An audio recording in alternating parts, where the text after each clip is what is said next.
Well, welcome back, everyone. We're glad that you were able to gather with your groups and getting to know one another. I know our group is getting to know one another better and care for each other and listen to each other's stories and encourage one another. So it's a wonderful part to this discipleship journey that we're on. And the discipleship journey that we're on, of course, is mission and evangelism, right? Discipleship in the Old Testament. So we will take a look at our theme slide here.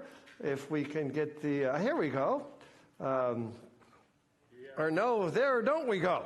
You have to stand on 1 foot and rub your tummy. 1 foot and rub my tummy. Okay, we'll try that. Yeah. Well, we have our good friend Mark back there, and when in doubt, when we have the senior pastor back there working on the technology, that's always a good sign. Yeah. Yeah. Well, it was working a moment ago, but that's okay. I'll go ahead and start because time is precious. You all know, right? We're looking at 9 different Old Testament people and learning from them about mission and discipleship.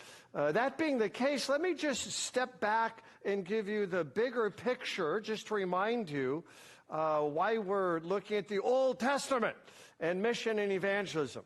St. Paul says in Ephesians chapter 6, verse 17, take the sword of the Spirit, which is the Word of God, right? And I said this last week, the Old Testament is 77.3% of the Bible, right? So it's over 3/4 of the Bible, the Old Testament. And if our sword is only the New Testament, right, we've got a really small sword, don't we? So the idea then is to lengthen our sword, right, the sword of the Spirit, which is the Word of God, to include not just Matthew through Revelation, but of course include Genesis through Malachi. All right? So that's why we're looking at the Old Testament. It has a lot to say about mission and evangelism. And there it is. See, there it is. The senior pastor comes through again. Wow. Yeah. When we looked at Abraham, we saw God's target to all nations, right? Just to review, Genesis 12, verse 3, in you all the families of the earth will be blessed. That's God's promise to Abraham. All the families, right? Mission. We looked a couple of weeks ago at Moses. The key verse there was Exodus chapter 9, verse 16, where God says through Moses to Pharaoh that my name, God says, my name Yahweh, right? Yahweh, will be proclaimed in all the earth, right? So Moses is missional. Abraham is missional. We saw David against Goliath, right? In 1 Samuel chapter 17, verse 46. That was kind of the key verse last week, where David tells Goliath that because of my victory over you and the uncircumcised Philistines, God's name will be declared where? In all the earth. See? So we come now tonight to Solomon. Solomon, right? One of David's sons. David and Bathsheba had their first son who died. You probably know that story. Here's their second son, of course, Solomon. So what can Solomon teach us about discipleship and mission in the Old Testament? Well, here it is. So here's a painting of Solomon. And we all know that in the middle of the 10th century BC, about 967 BC to be exact, Solomon built a temple, right, in Jerusalem. And 1 Kings chapter 8 records Solomon's lengthy prayer as he dedicates the temple. And here would be some key words for us from 1 Kings chapter 8. Solomon says, when a foreigner, where does he get this idea of God being concerned with all the earth? Oh, that's Abraham and Moses and David, right? When a foreigner who is not of your people Israel comes from a far-off country for your name's sake. Again, the name. What's the name Yahweh mean? Remember from Moses, chapter 34, verses 6 and 7 in Exodus, right? Yahweh, Yahweh, who's gracious and compassionate, slow to anger, abounding in loyal love, forgiving iniquity, transgression, sin. That's the name that people are going to hear about. They'll hear about your great name, your mighty hand, your outstretched arm. Those are always Exodus connections, God's mighty hand and outstretched arm. People are going to hear about Moses and his staff and the plagues and the Red Sea and the east wind. And they're going to hear that there's no God like Israel's God, Yahweh. The only God who's full of grace and mercy and who forgives iniquity, transgression, and sin. When that person hears about this God, the only God, the true God, he'll come and pray toward this house, this temple, right? Solomon says, here in heaven your dwelling place, and do according to all for which the foreigner calls you. In order that, now this should be an ongoing theme, right, in our time together, all the peoples of the earth may know your name. What name? Yahweh. L-O-R-D in all caps, right? Wonderful. So Solomon stands in the same tradition as Abraham, Moses, and of course, his father, David. How does Solomon then, as a believer, how does he witness to the world? We want to look at Solomon and his witness to the world through his gift of wisdom tonight. Wisdom, all right? Solomon wrote 2 wisdom books. We call them Proverbs and Ecclesiastes. This painting here reminds us of Solomon's wisdom. You know that story, right? These 2 women come to him, and they both had children, and one of the child of one of the women is dead, and there's one child who's alive, and they're both fighting. Whose child is it? See, so what does Solomon say? Take a sword, cut the living child in half, give half to the one, half to the other. Remember that story? And of course, the real woman, right, the real mother is going to say, no, don't do that, give it to the other mother. And of course, Solomon says, that's the mother of the living child. So that's what this painting is depicting, these 2 women fighting over the one live baby. So Solomon had great wisdom. Wisdom. The Hebrew word is chokmah. It's best translated skill in living. All right? When we think of wisdom, normally we think of IQ, or we're smart, or we know how to figure out complex designs. Chokmah in Hebrew means that you have skill in living. And to go a little bit further, it means to be in harmony with the world God made. So Solomon's witness to the one true God is a witness to chokmah, wisdom.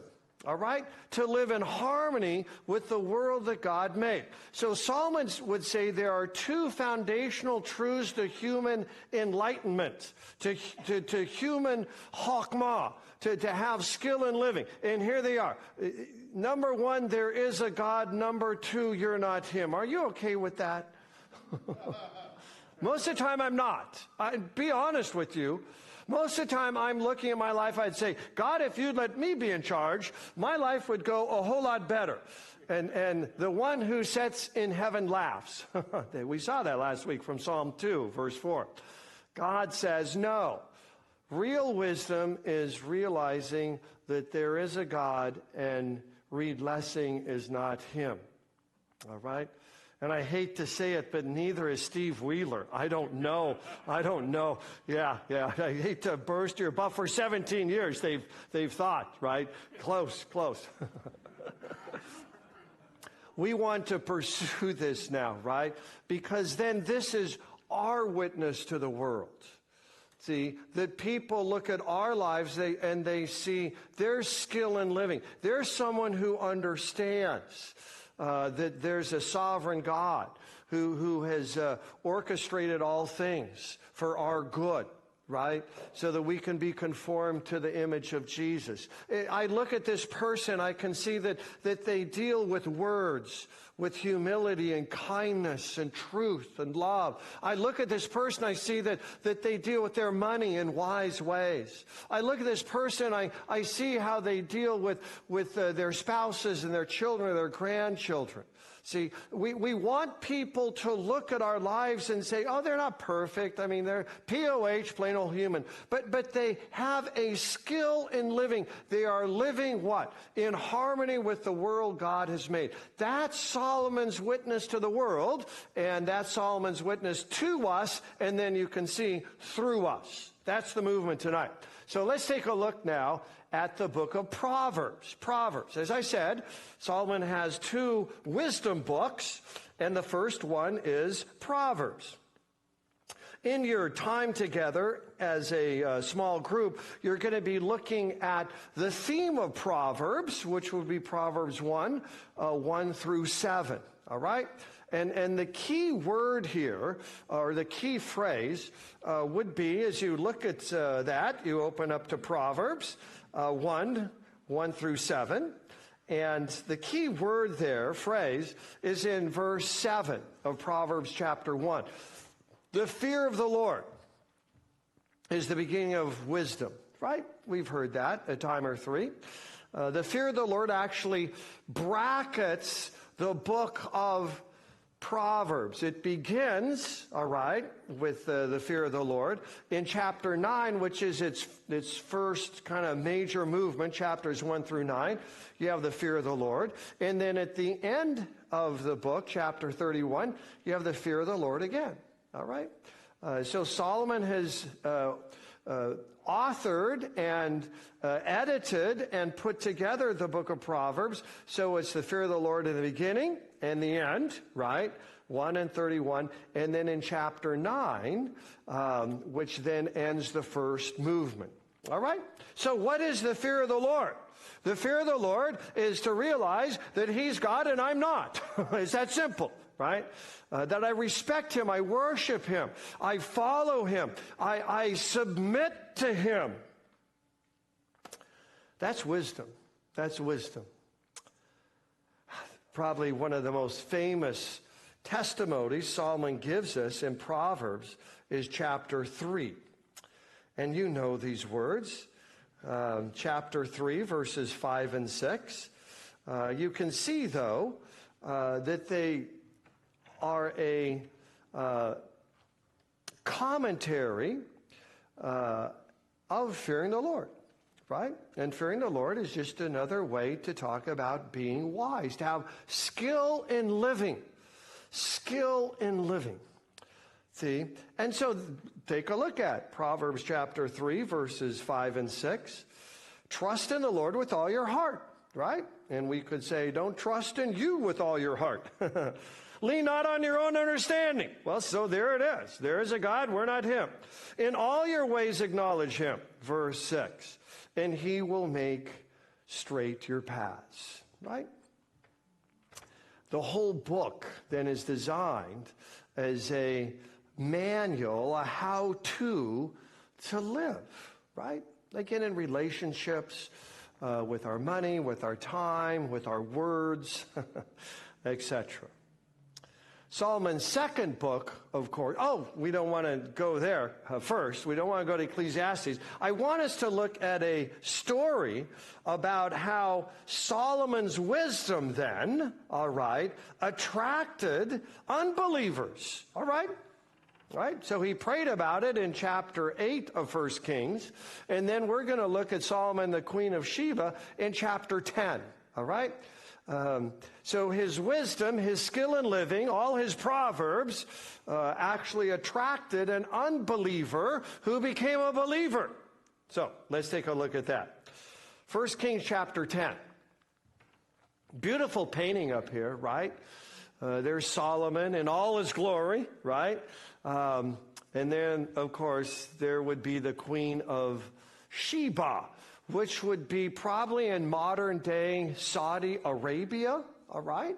So she came some distance because she had heard about Solomon's Chokmah, His wisdom. Everybody there, 1 Kings chapter 10. Now, when the queen, verse 1, Queen of Sheba, heard of the fame of Solomon concerning the name, oh God, the name, Yahweh, right? That's exactly what he prayed about in his dedicatory prayer in chapter 8, right? She heard about the name of Yahweh, that he was gracious, compassionate, etc. She came to test him with hard questions. Boy, okay. Verse 2, she came to Jerusalem with a very great ratoon, right? Which would mean a great entourage, right? That's how I would translate that word. Lots of people and lots of gifts and a great pomp and circumstance. With camels bearing spices, much gold, precious stones. When she came to Solomon, she told him all that was on her mind. And Solomon answered all her questions. There is nothing hidden from the king he could not explain to her. Right? And when the queen of Sheba had seen all that, and here's kind of our key word, one key word for tonight, Chokmah, skill in living, the house that he built, the food on his table, the seating of his official, etc., etc., etc. It says at the end of verse 5, there was no more breath in her. She said to the king, the report was true. I heard in my own land of your words, of your Chokmah, your skill in living, your wisdom. I didn't believe it, but now my own eyes have seen it, right? And then look what she says in verse 9. Blessed be, again, Yahweh's behind that English word, L-O-R-D in all caps, Yahweh, right? Who has delighted in you and set you on the throne of Israel, because Yahweh the Lord loved Israel forever, has made you king, that you may execute justice and righteousness. Wow. So here would be an example, kind of going back to the book of Proverbs, and how Solomon's life, right, attracted an unbeliever, and not just any unbeliever, a queen at that, and she recognizes the name, the characteristics, the gospel gifts that come from this God Yahweh, right? Amazing, amazing. Sometimes we think that there aren't any conversions in the Old Testament. Well, think again, right? We have the Queen of Sheba. Now we go to the second book, all right? The book of Ecclesiastes. And what I want us to do is really focus in specifically on chapter 2.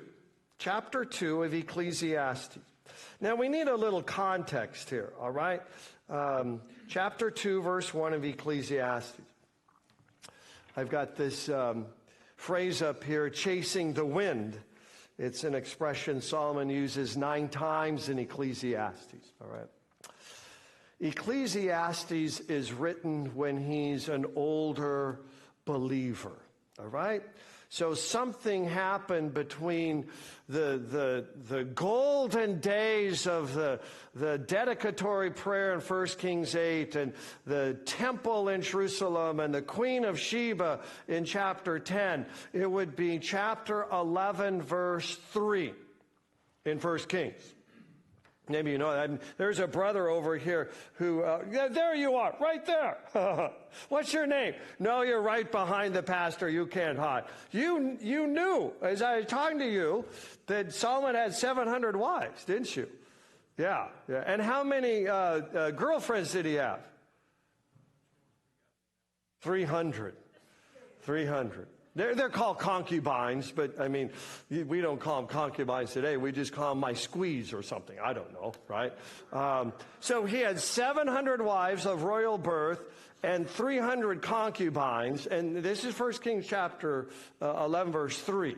So you can do the math pretty quick, okay?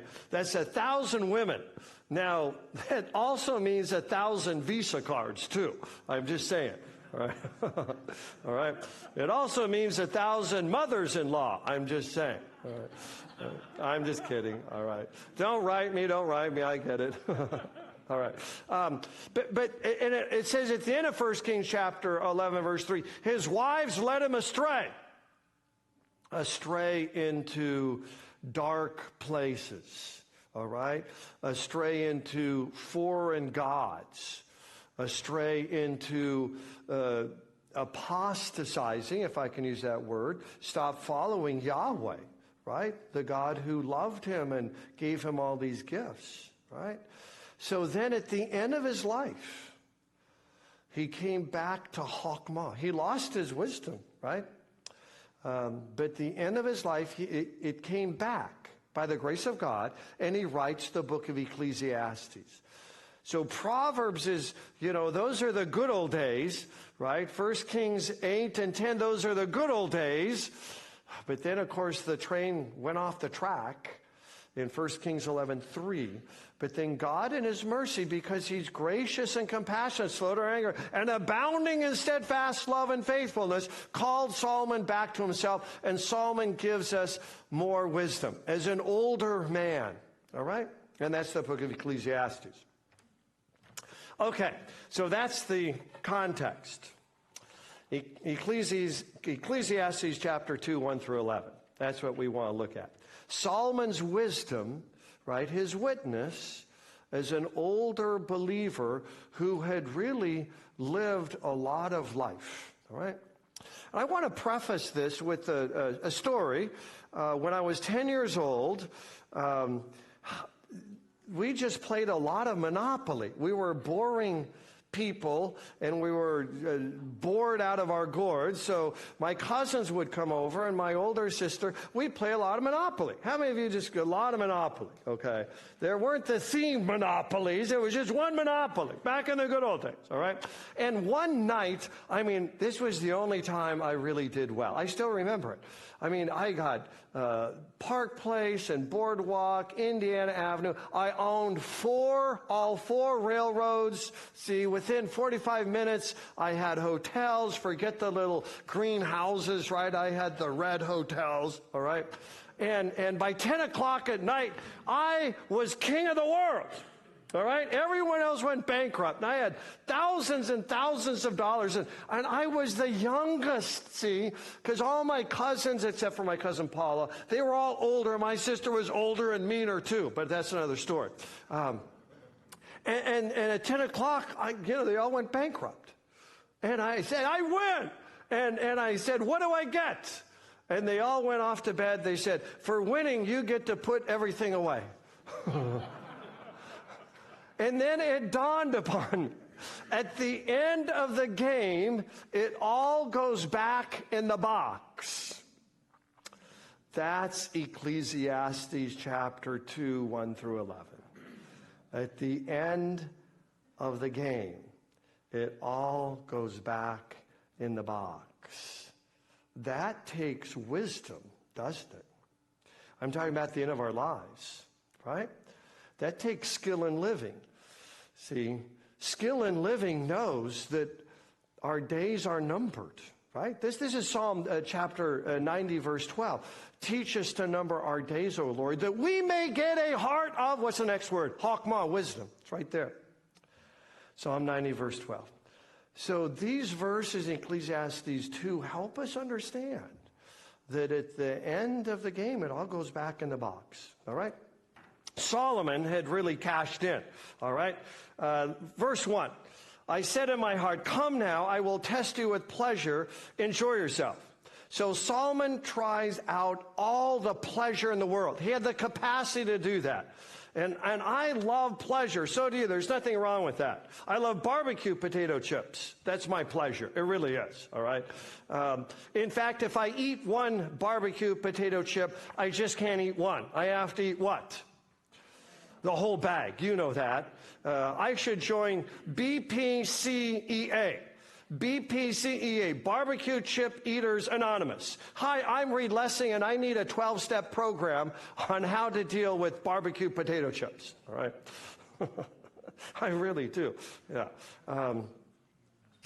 Well, pleasure will only take you so far, especially if it's barbecue potato chips, because sooner or later you're going to have a big, fat bellyache.